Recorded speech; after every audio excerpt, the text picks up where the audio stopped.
ನೋಡಿ ವೀಕ್ಷಕರೇ, ನಮ್ಮ ಸುಮನ್ ಟಿವಿ ತಂಡ ಇವತ್ತು ಬಂದಿರೋದು ಚಿಕ್ಕಬಳ್ಳಾಪುರ ನಗರಕ್ಕೆ ಹೊಂದಿಕೊಂಡಂತಿರುವ ಹೂವಿನ ಮಾರುಕಟ್ಟೆಗೆ ಹೊಂದಿಕೊಂಡಂತಿರುವ ಇದೇ ಚಿತಾಗಾರಕ್ಕೆ ಜನರೇ.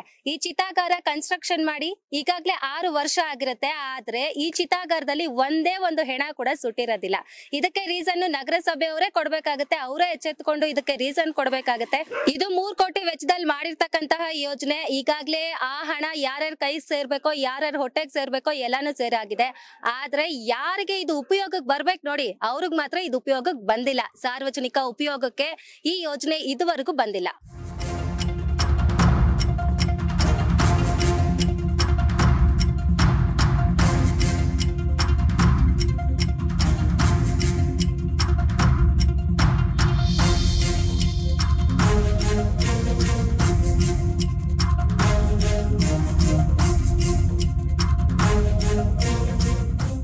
ಎಸ್ ವೀಕ್ಷಕರೇ, ನೀವಿಲ್ಲಿ ನೋಡ್ತಿರೋದು ಚಿಕ್ಕಬಳ್ಳಾಪುರದ ನಗರಸಭೆ ಎಂಬ ಸಾರ್ವಜನಿಕ ಸಂಸ್ಥೆಯ ಬೇಜವಾಬ್ದಾರಿ ತನಕ್ಕೆ ಹಿಡಿದ ಕೈಗನ್ನಡಿ.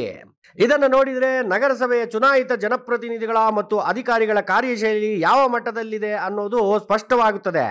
ನಾವಿಲ್ಲಿ ನಿಮಗೆ ತೋರಿಸ್ತಿರೋದು ನಮ್ಮ ಚಿಕ್ಕಬಳ್ಳಾಪುರಕ್ಕೆ ಹೊಂದಿಕೊಂಡಿರುವ ಕ್ಯಾಂಪಸ್ನ ಹೂವಿನ ಮಾರುಕಟ್ಟೆಯ ಹಿಂದೆ ನಗರಸಭೆಯಿಂದ ಸುಮಾರು 6 ವರ್ಷಗಳ ಹಿಂದೆ ನಿರ್ಮಿಸಲಾದ ವಿದ್ಯುತ್ ಚಿತಾಗಾರ.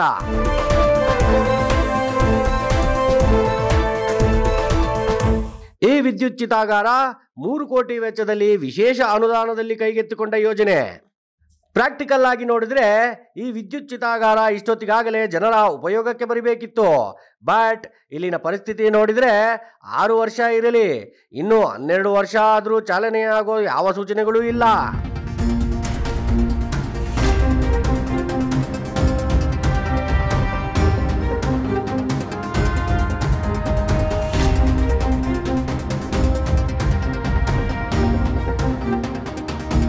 ನಗರದಲ್ಲಿನ ಜನರಿಗೆ ಸ್ಮಶಾನಗಳು ಇಲ್ಲದಂತಾಗುತ್ತಿವೆ.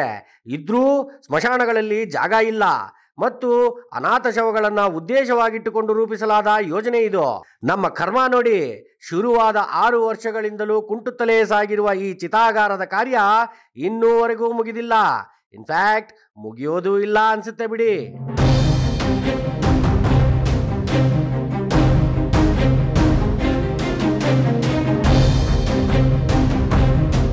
ಸರ್ಕಾರಗಳಿಂದ ಅನುದಾನಗಳನ್ನು ತರೋದು ಎಷ್ಟು ಮುಖ್ಯವೋ, ಆ ಅನುದಾನಗಳನ್ನ ಸರಿಯಾದ ರೀತಿ ಬಳಕೆ ಮಾಡೋದು ಕೂಡ ಮುಖ್ಯವಾಗುತ್ತೆ. ತಂದ ಅನುದಾನಗಳನ್ನ ಸ್ಥಳೀಯ ಸಂಸ್ಥೆಗಳು ಕರೆಕ್ಟ್ ಆಗಿ ಅನುಷ್ಠಾನಗೊಳಿಸಬೇಕು.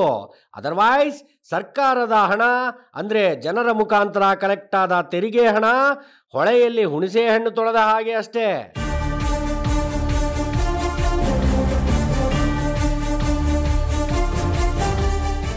ಮೇಲ್ನೋಟಕ್ಕೆ ಈ ಯೋಜನೆಯನ್ನು ಗಮನಿಸಿದಾಗ ಈ ಯೋಜನೆಯಲ್ಲಿ ಯಾರ್ಯಾರಿಗೆ ಪ್ರಸಾದ ಸೇರಬೇಕೋ ಅವರಿಗೆಲ್ಲ ಪ್ರಸಾದ ಸೇರಿಯಾಗಿದೆ ಅನಿಸುತ್ತೆ.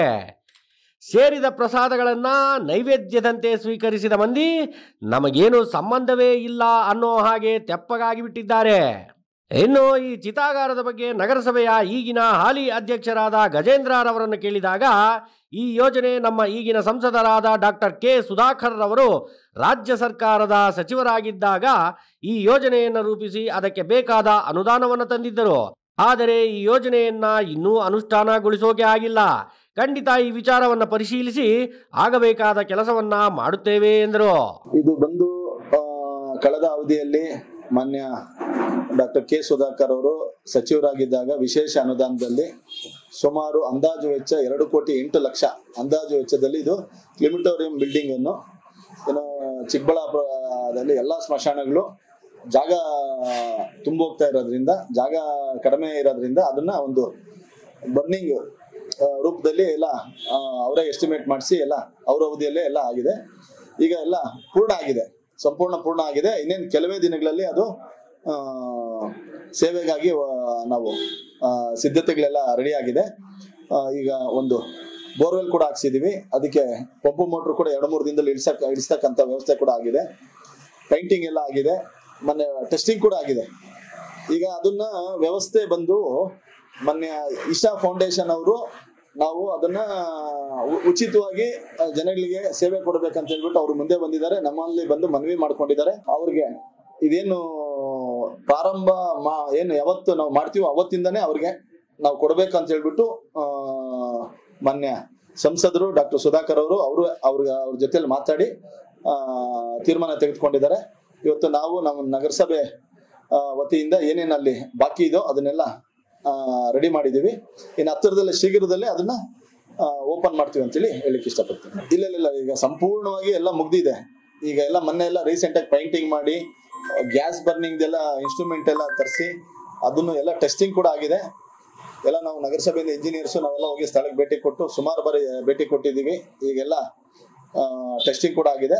ಇನ್ನೇನು ಅದು ಸಣ್ಣ ಪುಟ್ಟ ಪೆಂಡಿಂಗ್ ಅಂತೂ ಏನಿಲ್ಲ, ಸಣ್ಣ ಪುಟ್ಟ ಕೆಲಸಗಳು ಇದೆ, ಅದು ಮುಗಿಸ್ಬಿಟ್ಟು ನಾವು ಓಪನ್ ಮಾಡ್ತೀವಿ.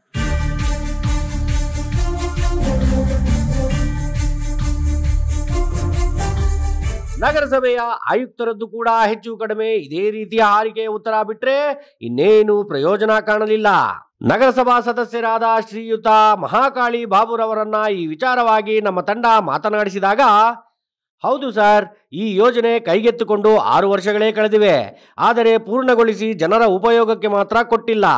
ಕಾರಣ ನಗರಸಭೆಯ ಅಧಿಕಾರಿಗಳು ಮತ್ತು ಆಯಕಟ್ಟಿನ ಜಾಗಗಳಲ್ಲಿ ಕುಳಿತಿರುವ ಕೆಲವು ಜನಪ್ರತಿನಿಧಿಗಳ ಇಚ್ಛಾಶಕ್ತಿಯ ಕೊರತೆ ಎಂದರು. ಇದೇ ಸಮಯದಲ್ಲಿ ಮುಖಂಡರಾದ ಶ್ರೀಯುತ ಮಹಾಕಾಳಿ ಬಾಬುರವರು ಈ ವಿದ್ಯುತ್ ಚಿತಾಗಾರದ ವಿಚಾರವಾಗಿ ಮಾತನಾಡುತ್ತಾ ಒಂದು ವಿಚಾರ ನಮ್ಮ ಕ್ಯಾಮರಾ ಮುಂದೆ ಹೇಳಿದರು. ಈ ವಿಚಾರ ಕೇಳಿ ನಿಜಕ್ಕೂ ನಮಗೆ ನಮ್ಮ ನಗರಸಭೆಯ ಆಡಳಿತದ ಬಗ್ಗೆ ಅಸಮಾಧಾನ ಮೂಡಿತ್ತು. ಚಿಕ್ಕಬಳ್ಳಾಪುರದಲ್ಲಿ ಸಂತರಾದ ಶ್ರೀ ಸದ್ಗುರು ಜಗ್ಗಿ ವಾಸುದೇವರವರು ಸ್ಥಾಪಿಸಿರುವ ಜಗದ್ವಿಖ್ಯಾತ ಆದಿಯೋಗಿ ಈಶಾ ಸಂಸ್ಥೆಯವರು ನೇರವಾಗಿ ನಮ್ಮ ನಗರಸಭೆ ಬಳಿ ಬಂದು ನಿಮ್ಮ ಪೂರ್ಣಗೊಳಿಸಲಾಗದ ವಿದ್ಯುತ್ ಚಿತಾಗಾರವನ್ನ ದಯವಿಟ್ಟು ನಮ್ಮ ಸುಪರ್ದಿಗೆ ನೀಡಿ, ನಮ್ಮ ಸಂಸ್ಥೆಯ ಕಡೆಯಿಂದ ಬಾಕಿ ಇರುವ ಎಲ್ಲಾ ಕೆಲಸಗಳನ್ನ ತ್ವರಿತವಾಗಿ ಮುಗಿಸಿ ಅಲ್ಲಿಗೆ ಬರುವ ಎಲ್ಲಾ ಸಾರ್ವಜನಿಕರಿಗೆ ಉಚಿತವಾಗಿ ಸೇವೆ ನೀಡುತ್ತೇವೆ ಎಂದು ಆಹ್ವಾನಿಸಿಕೊಂಡಿದ್ದರು. ಆದರೆ ನಮ್ಮ ನಗರಸಭೆ ಯಾವ ಕಾರಣಕ್ಕಾಗಿ ಅವರಿಗೆ ಸ್ಪಂದಿಸಲಿಲ್ಲವೋ ಈ ಹೊತ್ತಿಗೂ ನನಗೆ ಅರ್ಥವಾಗುತ್ತಿಲ್ಲ ಅನ್ನೋದು ಮಹಾಕಾಳಿ ಬಾಬುರವರ ಮಾತುಗಳಾಗಿದ್ವು. ವೀಕ್ಷಕರೇ, ಈಗಾಗಲೇ ನಿಮ್ಗೆ ವಿದ್ಯುತ್ ಚಿತಾಗಾರದ ಹತ್ರ ಹೋಗಿ ಅದೆಂಗೆಲ್ಲ ಕನ್ಸ್ಟ್ರಕ್ಟ್ ಆಗಿದೆ ಅಂತ ತೋರಿಸಿದೀವಿ. ಬನ್ನಿ ನಮ್ಮ ಚಿಕ್ಕಬಳ್ಳಾಪುರದಲ್ಲಿ ಫೇಮಸ್ ಆಗಿರ್ತಕ್ಕಂತಹ ಮಹಾಕಾಳಿ ಬಾಬು ಅವರನ್ನ ಕೇಳಿ ತಿಳ್ಕೊಳ್ಳೋಣ ಏನ್ ಕಾರಣಗಳಿಂದ ಅದು ಈ ರೀತಿ ಆಗಿದೆ ಅಂತ. ಸರ್ ನಮಸ್ತೆ. ನಮಸ್ತೆ ಮೇಡಮ್. ಅದು ಸಮಸ್ಯೆ ಅನ್ನೋದು ಏನು ಅಂತ ಹೇಳಿದ್ರೆ, ಅವನ ಕಾಂಟ್ರಾಕ್ಟರ್ ನಮ್ಗೆ ವಾಪಸ್ ಕೊಡೋದಕ್ಕೆ ರೆಡಿ ಇದ್ದಾನೆ ಅವನು. ಆದರೆ ಅವನಿಗೆ ಆದಂತ ಸ್ವಲ್ಪ ಬಿಲ್ಸ್ ಆಗಬೇಕು, ಅದನ್ನ ನಮ್ಮ ನಗರಸಭೆಯವರು ಹೋಗಿ ಅದನ್ನ ಹ್ಯಾಂಡ್ ಓವರ್ ಮಾಡ್ಕೊಬೇಕು. ಈಗಾಗಲೇ ಯಾಕಂದ್ರೆ ಸಣ್ಣ ಪುಟ್ಟ ಬಡವರು ಯಾರು ಸತ್ತೋದ್ರು ನಮ್ಮಲ್ಲಿ ಒಂದು ಚಿತಾಗಾರ ಇಲ್ಲ. ಇರೋ ಒಂದು ಚಿತಾಗಾರ ಅದು ಆರವೈಶ್ಯ ಮಂಡಿಯಲ್ಲಿ ಐತೆ, ಅದಕ್ಕೆ ಹೋದ್ರು ಅವರು ಚಾರ್ಜ್ ಮಾಡ್ತಾರೆ. ಇದು ಆಕ್ಚುಲಿ ಏನು ಅಂತ ಹೇಳಿದ್ರೆ ಈಶಾ ಫೌಂಡೇಶನ್ ಅವರು ನಮ್ಮನ್ನು ಕೇಳ್ತಾ ಇದ್ದಾರೆ. ನಾವು ಮಾಡಿದ್ರೆ ಮೈಂಟೆನೆನ್ಸ್ ಚಾರ್ಜ್ ಮಾಡಬೇಕು, ಅವರಾದ್ರೆ ಫ್ರೀ ಮೈಂಟೆನೆನ್ಸ್ ಮಾಡ್ತಾರೆ. ಎಷ್ಟೋ ಜನಕ್ಕೆ ನಮ್ಮಲ್ಲಿ ಅನುಕೂಲ ಆಗ್ತದೆ. ಈಗ ಇರುವಂತ ರುದ್ರಭೂಮಿಗಳೆಲ್ಲ ಆಲ್ಮೋಸ್ಟ್ ಅಲ್ಲಿ ತುಂಬ ಹೋಗಿದೆ. ಇನ್ನು ನಮಗೆ ರುದ್ರಭೂಮಿಗಳ ಜಾಗ ಇಲ್ಲ. ಇನ್ನೇನಾದ್ರೂ ನಮಗೆ ಕೋವಿಡ್ ಅಂತ ಸಂದರ್ಭ ಬರೋದು ಬೇಡ. ಒಂದು ವೇಳೆ ಬಂದಂತ ಸಮಯದಲ್ಲಿ ನಮ್ಗಾಗುವಂತ ಇದು ಇನ್ನೊಂದು ಯಾವ್ದು ಇರಲ್ಲ. ಆಕ್ಚುಲಿ ಹೇಳ್ಬೇಕು ಅಂದ್ರೆ ನಗರಸಭೆ ಇಂಜಿನಿಯರ್ ಅವರು ಆಯುಕ್ತರು ಹೋಗಿ ಫಸ್ಟ್ ಅದನ್ನ ಹ್ಯಾಂಡ್ ಓವರ್ ತಗೊಂಡು ಸಣ್ಣ ಪುಟ್ಟ ಇರುವಂತದ್ದು, ಮೇಜರ್ ಎಲ್ಲ ಮುಗ್ದೈತೆ, ಸಣ್ಣ ಪುಟ್ಟ ಇರುವಂತದ್ದನ್ನ ತಗೊಂಡ್ ಮಾಡಿದ್ರೆ ಇಡೀ ಚಿಕ್ಕಬಳ್ಳಾಪುರಕ್ಕೆ ಬಹಳ ಅನುಕೂಲ ಆಗ್ತದೆ. ಅದ್ರ ಬಗ್ಗೆ ಯಾಕೆ ರಾಜಕಾರಣಿಗಳು ಅದ್ರ ಬಗ್ಗೆ ಗಮನ ಕೊಡ್ತಾ ಇಲ್ಲ ನನಗೂ ಗೊತ್ತಿಲ್ಲ. ಯಾಕಂದ್ರೆ ಇದು ತುಂಬಾ ಒಳ್ಳೆ ಕೆಲಸ. ಇದನ್ನ ಮಾಡಿದ್ರೆ ಅವ್ರ ಜೀವನ ಪರ್ಯಂತ ತಿಳ್ಕೊಳ್ಳೋಂತ ಕೆಲಸ. ದಯವಿಟ್ಟು ಈಗಲಾದ್ರೂ ಇರೋವಂಥದ್ದು ನಗರಸಭಾ ಅಧಿಕಾರಿಗಳು ಹೋಗಿ ಹ್ಯಾಂಡ್ ಓವರ್ ಮಾಡಿಕೊಂಡು ಅದನ್ನ ಚಿತಾಗಾರ ಸಾರ್ವಜನಿಕರಿಗೆ ಕೊಟ್ಟರೆ ತುಂಬಾ ಅನುಕೂಲ ಆಗ್ತದೆ. ಅಲ್ಲ ವೀಕ್ಷಕರೇ, ತಾವಂತೂ ಯೋಜನೆಯನ್ನ ಪೂರ್ಣಗೊಳಿಸಿ ಜನತೆಗೆ ಅನುಕೂಲ ಮಾಡುವ ಕೆಲಸವನ್ನ ಮಾಡುತ್ತಿಲ್ಲ. ಅಟ್ಲೀಸ್ಟ್ ಈಶಾ ಸಂಸ್ಥೆಗಾದ್ರೂ ನೀಡಿದಿದ್ರೆ ಇಷ್ಟೊತ್ತಿಗಾಗಲೇ ಚಿತಾಗಾರವನ್ನ ಕೂಡ ಒಂದು ಟೂರಿಸ್ಟ್ ಪ್ಲೇಸ್ ಎಂಬಂತೆ ಮಾಡಿಬಿಡುತ್ತಿದ್ರಲ್ವೇ. ಈ ನಗರಸಭೆಯ ಕತೆ ಹೇಗಿದೆ ಅಂದ್ರೆ, ತಾನೂ ಕೆಲಸ ಮಾಡೋಲ್ಲ, ಕೆಲಸ ಮಾಡೋರಿಗೂ ಬಿಡಲ್ಲ ಅನ್ನೋ ಹಾಗಾಗಿದೆ. ಡಿಯರ್ ನಗರಸಭೆಯ ಅಧ್ಯಕ್ಷರೇ, ಚುನಾಯಿತ ಪ್ರತಿನಿಧಿಗಳೇ ಹಾಗೂ ಅಧಿಕಾರಿಗಳೇ, ಊರಿನ ಸಮಗ್ರ ಅಭಿವೃದ್ಧಿ ಕೇವಲ ನಿಮ್ಮ ಕೈಯಲ್ಲಿದೆ ಮತ್ತು ಊರಿನ ಮಾನ ಮರ್ಯಾದೆ ಕೂಡ ನಿಮ್ಮ ಕೈಲೇ ಇದೆ. ಸೊ ನಿಮ್ಮ ಅರ್ಹತೆಗಳನ್ನು ಸರಿಯಾದ ರೀತಿಯಲ್ಲಿ ಅರ್ಥೈಸಿಕೊಳ್ಳಿ. ಎಲ್ಲವನ್ನೂ ಓಟುಗಳ ರೂಪದಲ್ಲಿ ಅಳೆಯೋದು ಬೇಡ. ಇತಿಹಾಸದಲ್ಲಿ ಉಳಿಯುವ ಪ್ರಯತ್ನ ಮಾಡಿ, ಜನರ ಮನಸ್ಸಿನಲ್ಲಿ ಶಾಶ್ವತವಾಗಿ ಉಳಿಯುವ ಪ್ರಯತ್ನ ಮಾಡಿ. ಯಾರೋ ನಿಮ್ಮ ನಾಯಕನನ್ನು ಮೆಚ್ಚಿಸುವ ಕೆಲಸ ಮಾಡಬೇಡಿ, ಜನತಾ ಜನಾರ್ದನನನ್ನು ಮೆಚ್ಚಿಸುವ ಕೆಲಸ ಮಾಡಿ. ಜೊತೆಗೆ ಆತ್ಮಸಾಕ್ಷಿಯನ್ನ ಮೆಚ್ಚಿಸುವ ಕೆಲಸ ಮಾಡಿ. ಕಡೆಯದಾಗಿ ಒಂದು ಉಚಿತ ಸಲಹೆ, ಸ್ವೀಕರಿಸೋದು ಬಿಡೋದು ನಿಮಗೆ ಬಿಟ್ಟಿದ್ದು. ಜನರ ಸೇವೆಯೇ ಜನಾರ್ದನನ ಸೇವೆ. ಸರ್ಕಾರದ ಕೆಲಸ ದೇವರ ಕೆಲಸ.